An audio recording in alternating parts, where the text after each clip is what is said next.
Magandang balita mula sa Senado mismo, Justin Brownlee magiging local na sa PBA at Jordan Clarkson pinatamaan ang FIBA sa unfair treatment sa naturalization. Pero bago yan, pasuyo naman ang ating like button.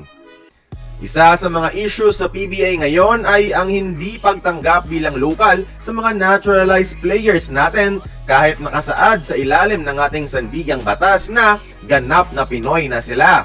Ito na mismo ang ginagawa ng Japan bilig mga idol sa mga naturalized nila. Pero sa PBA, hindi nila ito pinayagan noon sa All-Filipino Conference dahil si Brownlee daw isang import pa rin.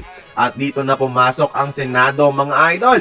Ayon kay Senate Majority Leader Senator Francis Tolentino, hindi pwedeng magpailalim yung Republic Act sa isang internal regulation ng isang pribadong samahan. Ang batas ay para sa lahat. Meaning to say, di pwedeng kontrahin ng PBA ang batas at gumawa ng kanilang sariling bersyon nito.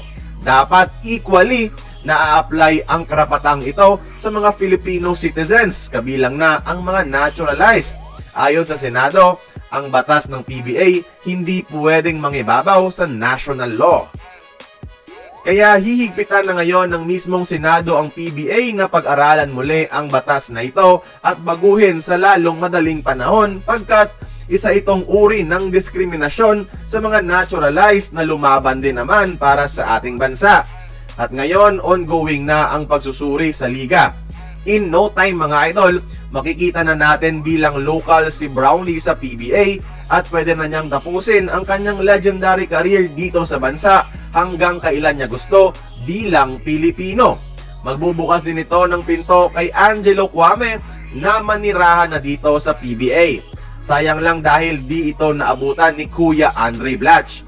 Masaya ba kayo mga idol na magiging local na sa wakas ang mga naturalized players sa PBA?